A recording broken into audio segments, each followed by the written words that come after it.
2025चं आगमन झालंय आणि नवीन वर्षाच्या तुम्हाला सगळ्यांना अगदी मनापासून शुभेच्छा। हे वर्ष आनंदाचं, समाधानाचं, शांतीचं आणि भरभराटीचं राहावं हीच सदिच्छा। बुलेटिनला सुरुवात करूया। नववर्षाचं स्वागत करण्यासाठी मंदिरामध्ये भाविकांच्या रांगा लागल्यात। राज्यातल्या प्रमुख मंदिरात भाविकांची रीघ पाहायला मिळतेय। मुंबईच्या सिद्धिविनायक मंदिरात दर्शनासाठी भाविकांची प्रचंड गर्दी आहे। तर शिर्डीमध्ये साईबाबांच्या दर्शनाने नववर्षाची हजारो भाविकांनी सुरुवात केली। शेगावात संत गजानन महाराजांचं दर्शन घेण्यासाठी सुद्धा भाविकांची, भक्तांची प्रचंड गर्दी आपल्याला दिसून येते। तीन दृश्य आपण पाहतोय। सिद्धिविनायक मंदिर, साईबाबा मंदिर आणि शेगाव मधलं श्री गजानन महाराजांचं मंदिर, भाविकांची प्रचंड गर्दी आहे। आणि सिद्धिविनायक मंदिर परिसरातून सूरज सावंत आपले प्रतिनिधी सध्या आपल्या सोबत आहेत। Suraj, good morning. तुला नवीन वर्षाच्या अगदी मनापासून शुभेच्छा। आज अनेक जण गणपती बाप्पाचं दर्शन घेऊन आपल्या नवीन वर्षाची सुरुवात करतायत, श्री गणेशा करतायत। कसं वातावरण आहे, भक्तांची किती गर्दी आहे? प्रज्ञा, नक्कीच नवी वर्षाची सुरुवात ही सिद्धिविनायकाच्या दर्शनी घेऊन त्यानंतर पुढे सुरुवात करावी अशी प्रत्येकाची इच्छा असते। आणि या ठिकाणी आपण पाहतोय की भाविकांनी सकाळपासूनच गर्दी केलेली आहे आणि मोठ्या प्रमाणात नागरिक हे या मंदिरात या ठिकाणी आलेले पाहायला मिळत आहेत।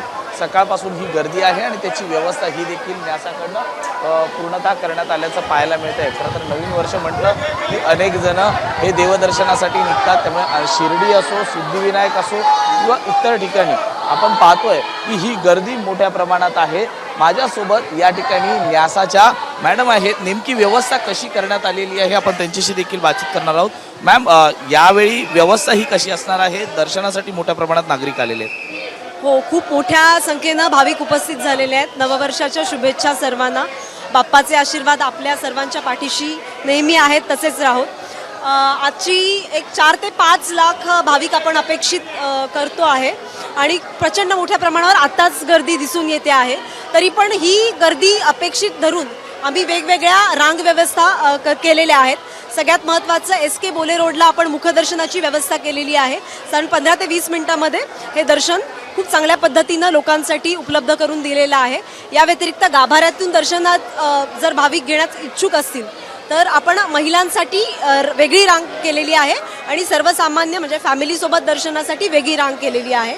ही पूर्ण रांग जी आहे ती रिद्धी गेट जे आहे काकासाहेब गाडगीळ मार्गाच्या इथून सुरू होणार आहे आणि राजे संभाजी मैदानामध्ये मंडप उभारलेला आहे। साधारण 10,000 लोक सामावू शकतील एवढा मोठ्या पद्धतीचा मंडप उभारलेला आहे। त्याच्यामध्ये आपण सगळ्या सुविधा दिलेल्या आहेत। लाईट असेल, फॅन असेल, पाण्याची सुविधा असेल, टॉयलेट्स असतील, त्याचबरोबर अग्निशमन यंत्रणा आपण ठेवलेली आहे, रुग्णवाहिका ठेवलेल्या आहेत।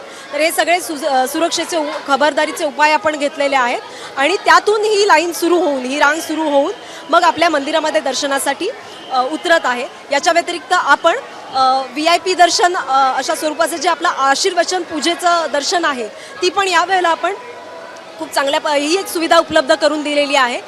पेट्रोल पंपाच्या समोर SK बोले रोडच्या बाजूला ही दर्शन व्यवस्था करण्यात आलेली आहे आणि या दर्शनाला सुद्धा भाविकांचा खूप चांगल्या पद्धतीनं प्रतिसाद लाभत आहे। साधारण अर्धा तास ते एक 40 मिनिटांमध्ये भाविकांचं दर्शन खूप चांगल्या पद्धतीनं होत आहे। तर आपण पाहतोय की भाविकांचं दर्शन हे व्यवस्थित व्हावं, त्यामध्ये कुठलीही अडचण येऊ नये या अनुषंगाने न्यासाकडनं ही संपूर्ण व्यवस्था करण्यात आलेली आहे। सकाळपासूनच आपण पाहिलं तर मोठ्या प्रमाणात नागरिक हे देवदर्शनासाठी सिद्धिविनायकाच्या मंदिरात आल्याचं पाहायला मिळत आहे। आणि महत्त्वाचं म्हणजे या ठिकाणी प्रत्येक मुखपूजन असेल किंवा पूजनाची वेगळी ही रांग व्यवस्थेतर्फे करण्यात आल्याचं पाहायला मिळते। तितकाच मोठा पोलीस बंदोबस्त आहे।